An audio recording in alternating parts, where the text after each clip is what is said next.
Hi everyone, today I'm going to explain taxation in financial statements. For that purpose, I'm going to introduce the standard which is concerned with the accounting treatment for taxation, IAS12. So this one is explaining and setting out the rules of the main component of tax expense, which are current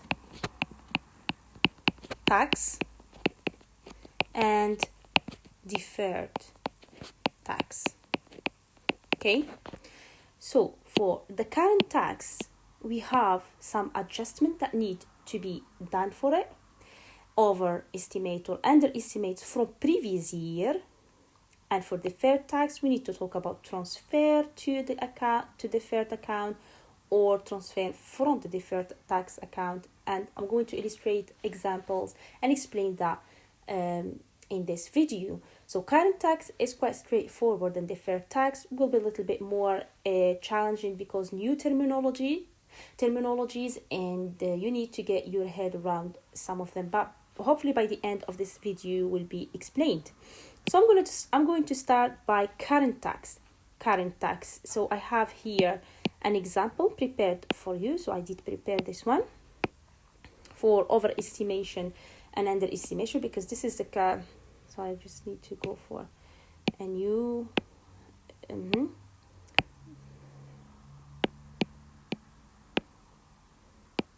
you go. So I have for this one an easy example. So first thing to know that current tax is the amount that the company need to pay, and need to recognize it as expense in statement of comprehensive income, and the corresponding liability should be recognized in statement of financial position. So this tax liability, I'm going to explain it here, can be need to be adjusted. For example, I am going to be concerned with year 2. So this is my year, my current year, I'm here.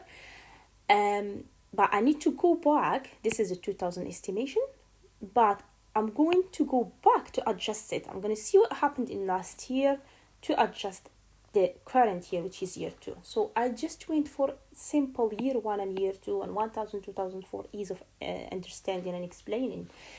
So year 1, the company estimated 1000 because every company does estimate, they do estimate their current tax liability from previous performance or for whatever they're doing. They should be reasonable. Otherwise, they should be, if they are material and there is big difference over or underestimate, should be a note on disclose about them. So anyway, so year 1, they did estimate 1000. And tax due to be paid, for example, the authority comes and said, actually, this is the amount that need to be paid, 2000.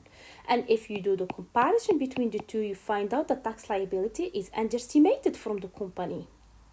And this underestimation is 200. That's why when I come to adjust my current tax liability, I'm going to add 200 because it was underestimated, need to be added. So basically, whenever you have, I'm going to just add it, whenever you have underestimation from previous year, you need to be add the difference. So, and the opposite is true as well. Let's go for the opposite. I have similar things, no difference. I just changed this one to be overestimation. So 1,300 compared to the what tax authority asked us to pay 1,200. We have a difference of 100. And the company was estimating generously, he said a big amount. So that's why we need, when we are in year 2, our year, we need to minus it. And then we have the rule, whenever we have overestimation from previous year, when we are in the current year, we need to minus the overestimation. So this is the calculation that you need to know in current tax. Let's go now to deferred tax, So let's go for a new one. For deferred tax, actually, we have the current tax, right? Payable, the entity should pay this current tax, right? But the problem is we have two things. We have taxable, we're talking about taxable profit, and we're talking about accounting profit. You remember when we were doing accounting profit, right? To have taxable profit, we need to adjust the accounting profit to have taxable profit. We need, for example, something allowable in here and not allowable in here. Some things in here should be added, not here. Things like that. So actually what we have is different rules applying for accounting profit and different rules and legislation for taxable profit that made them different. So we have a difference between tax. We have a taxable profit different from accounting profit, and that creates two differences: permanent differences and temporary differences. Okay, permanent differences and temporary differences. So which one is concerned about deferred tax is the temporary differences. This is when we talk about deferred tax. If you have permanent differences, we're not talking deferred tax. We're not talking about deferred tax because there is no difference between taxable profit or actual. It is disallowable. This is disallowable. That's it. We're not talking about it. For permanent, I'm talking about permanent. That's it. But here, why we're talking about deferred tax? Because some expenses are deductible, are allowable for there and here, both of them. The problem is not because of disallowable or no, they are allowable, but they've been treated differently in different period. For example, expenses being deducted in accounting profit, okay? Accrued expenses being deducted in accounting profit this year. We're talking about current year when we want to see the difference in timing. We start with the current. We say, okay, we are in current. We deduct it in here. But the expenses will be taxed when it incur for the next year. So basically we treat it different in different period. We did deduct it, but in different periods. That create time differences. These things create, this is the big thing I need to talk about, is creating time differences. Okay, I'm going to show you here. So let's go to the next page. I'm going to show you what I have for you. I have a good example for you to show you what I'm talking really about. Okay, here we go. This is the example. Okay, let's say I have year 1, year 2, and year 3. Because when I talk about deferred tax, one of the big motive for talking about deferred tax is depreciation versus capital allowance. Okay, so I have a cost of the machine. I got a machine and it cost me 900. I'm going to depreciate it with straight line. Okay, straight line for 3 years. This is for accounting profit, 300, accounting profit. 4, I'm just going to add here straight line to just show you straight line. And here for the accounting depreciation for tax purposes, we have 500. You can see here 500, 200, 100. And at the end we have the same. See, they are the same. Just this one is spread out smoothly, and this one smooth out not equally in the period. That's why we have the difference in time. This is what show we have a differences in time. And this is the one what we need to tackle with deferred tax, because accounting profit using depreciation and taxable profit are using depreciation for tax, which we call capital allowance. This is what we call capital allowance. And most of the time capital allowance is bigger, as you can see in the first year, because we've got initial allowances, we have annual investments in the beginning allowable, or we have, they do like, instead of straight line, they use reducing balance basis in capital allowance. So different rules applied in here than accounting profit. Okay? So what we're going to do here, if you follow me, let's assume we are adjusting. This is kind of the same thing we do for adjusting taxable. We need to come up to the taxable profit. Can you see here taxable profit? Yeah, because we need to find out what is the profit after tax. So let's have taxable profit to deduct it, okay? Taxable profit, if you wanted to remember, we take out the accounting profit, we add the depreciation because depreciation, it's not allowed. You remember, it's not allowable for tax purposes. We need to add it. So we add them. Okay, that's good. And we do less a capital allowance. You remember, we do less capital allowance. We were to go and compute the capital allowance, and then we put it here. Minus. Then we have taxable profit. If you can see in here, you do the 20% of it to come off, applying the rate, 20%. See, assume we have 20%. And then look, 360, 410, and 430. So if we want to have the profit, forget about this one. We have the profit, 2000, 2000, 2000. Let's deduct tax expenses, which is this one. And then we have the profit after tax, which is 2000 minus this. That's it. And then we need to come to earning per shares. This is the problem. We have distorting the earning per share. To come up to the earning per share, we need to do profit after tax, and we divide it to the number of shares. Here I have 10,000 shares in the company. So we have 10,000 shares. So if you divide, let's say maybe it's not, you can see it here. So if we divide this profit after tax divided by 10,000, we have this. You have it in pound, and then you multiply by 100 to have it in pence, because this is how we do the thing for earning per share.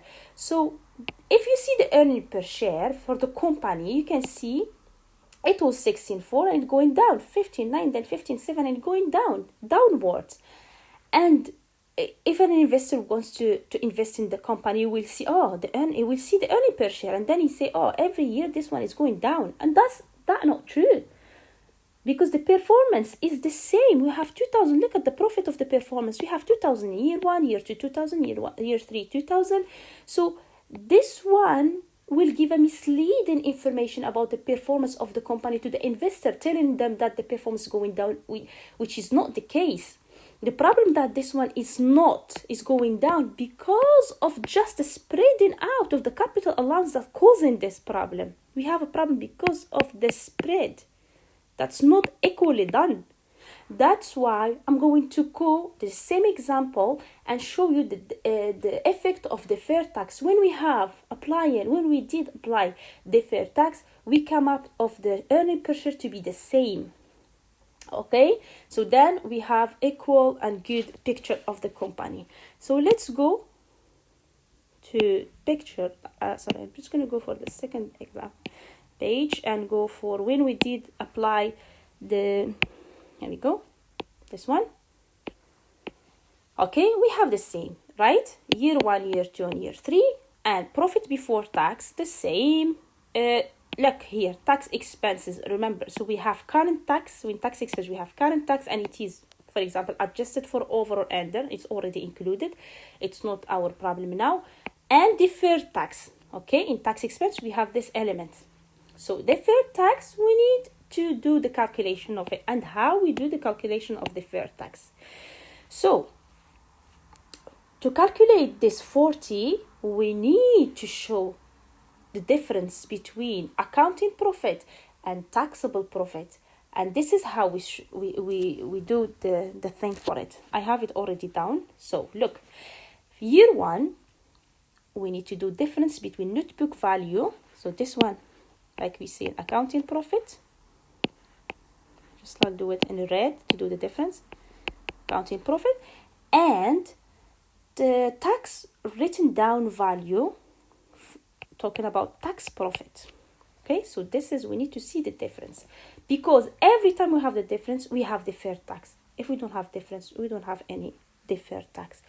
So net book value, you know how we do the net book value? We get the cost of the machine, and you remember the cost of the machine is 900. So 900 minus, let's see just this one, minus 300. 300, you know what is 300? Is the depreciation for the first year. So that gives us 600. And for tax purposes, how we do the capital allowance and written down value at the end, this both at the end of the year. We do the NBV and TWAV at the end of the year. So we have here, so I thought I have in the arrow, so we have 900 minus 500, and 500, you remember, is the capital allowance or the the depreciation of tax. They call it depreciation of tax purposes, is capital allowance. So for the year one, so 900 minus is 400, then the difference is 200, and then to come up to this is 200 in the rate, because it's tax. Okay, we're talking about tax. This one already in 20%. So you remember this one tax is 20% from the, this is 40. Okay, and then we need to add it. And here we have 900 year 2. What do we have? 900 minus 600. What I have 600 because as accumulated should be accumulated year 1 and year 2. Okay, because we're doing a net book value. We have 300 minus minus the TWAV, which is the amount of the asset, minus the accumulation of year 1 and year 2, which is 750, give us 150, and then minus we have 150, and multiply by the percentage, we have 30. And if you go here, you find 10 and here 30. Why there's 10 and 30? Because what we record in here is the movement from 30 to 40. You will start with 40. You say, oh, it was 40 and now 30. What does it mean? There is a reduction of 10. That's what I'm going to do. Reduction. This is minus 10. Done. Okay? And then we minus it in here. And then let's go to the next year. We have the asset, we have accumulation, and then we have asset and we have accumulation. We have 0 multiplied by percent, 0. And then to find out 0 and we have 30, what I'm going to say, okay, look, you go to here. You say, oh, it was last year 30. And this year is 0. And the movement, we record the movement. From 30 to 0, it's minus 30. That's what I'm going to put and do minus 30 in here. And then this minus this is this. And for the profit after tax, what we do is 2,000 minus the sum of the taxes, which is this. Give us this. 2,000 minus the sum of the tax, 4,000, because this is the sum. This plus this is the sum of the tax. And then we do 2,000 minus the sum of the tax, which is 400, give us 1,600. And if you do this divided by 10,000 shares, you give us this per share, which is equal. And then that's right, because if we have equal profit, then you should have equal earning per share. Okay? And that gives us the true picture of the performance of the company and not misleading. And this is what we want from deferred tax. So I'm going to go view just like a kind of summary and more things that you need to know about this. So let's go for just like to get your, to gather the information in your head. So what we did actually here, we talked about tax-based concept, right? So tax-based concept is when I showed you how to do TW, the tax written down value, and carrying amount is when I talked about accounting profit, the net book value, for example. I got it as an example for depreciation and capital allowance, okay? So this is just an example. You can do it with accrual, you can do it with other things. So carried amount versus, or like difference or compared to the tax. Actually, I need to write here compared. Okay, compared to tax basis. If it's equal this one, the net book value equal the tax base, then there is no temporary differences exist, and then there is no deferred tax. And for the previous example, as we did, it was different. There was a difference, okay? And then because of that, I said, okay, there is a temporary tax and then there is a deferred tax in here. Okay, so that's one thing I would like to show you. It should sometimes you have like A, when you do A bigger than B. As for example, the net book value is bigger than the written down value, tax written down from the tax. So if this one is more than this, then we're talking about liability, because there is still some tax to be paid. So you have this is more than this. And then the opposite, if we have net book value or carrying amount value is less than this one, we are talking about assets, because you paid more tax than this, and then you still have to be getting asset from this. Okay, another thing, so remember, this is, we call it tax base. This called tax base. Okay, tax base is when we talk about tax purposes, and carrying amount when we talk about accounting profit. So another thing, let's go to another page and do another picture, which is I have this. Yeah, and actually I did explain this one, but just more. Yeah, as I said here, timing differences, accounting profit, difference from taxable profit. For example, carrying amount in financial statements. Here we have tax basis. I had like the example again, cost 4,000 minus 1,000 for depreciation, and for tax purpose I have 4,000 minus 2,000, which is depreciation for tax purpose for year one, just talking about year one in here. And then this difference, we do it by a rate, and they give us the amount to be paid for tax in deferred tax, this one to be added in deferred, like D tax for deferred tax. Okay, so this is kind of summary what you need to know. And what else I have in here is I have like something for showing the effect of what I've done for the transfer. So you remember the first year it was like deferred tax. The one that I recorded was 40. Remember, it was 40. It was a liability. Positive is kind of liability to be added. It was positive. Credit in here, but an increase. Look, it did increase the tax expenses when I recorded in the tax expenses. So it's a debit, and it is, we say, transfer to. When I say transfer to, that increase our expenses. So if you have expenses, you need to plus it. This 40 you need to plus. If you see in a sentence or whatever it is from, then means that you got this from, for example, in next year, we got 10 minus 10. It was 40. We minus 10 from it. And then we got it and we decreased the tax expenses by this 10. Okay? So we need, if we have tax expenses to be adjusted for deferred tax, then if it is from, we do minus. And the third year, you remember we had minus 30. And then this minus 30, we've got 40 here, and then 10 minus 30, so we have nothing left, so we need to decrease the expense 3. And then again, we have from, we need to do minus. Okay, minus from expense. We're all talking about expense here. I'm just gonna write it down in here. Minus from, we do expense, do minus. And if you find 2, we do plus. I'm just talking about expense in here. Okay, so this is actually most of the thing. More on this is the thing that you need to know about it, and you need to know about the last kind of disclosure that you need to do, which is the main disclosure you need to do, which is this one. Sorry about this, just gonna do it. Disclosure from IAS12, which is the main component need to be disclosed. So information about current tax, adjustment, previous year estimate, so if it is overestimate or underestimate, and then the deferred tax to, transfer to, or transfer from. So all of these things should be included in IAS12. So hope you like it, and subscribe for more videos. Thank you very much.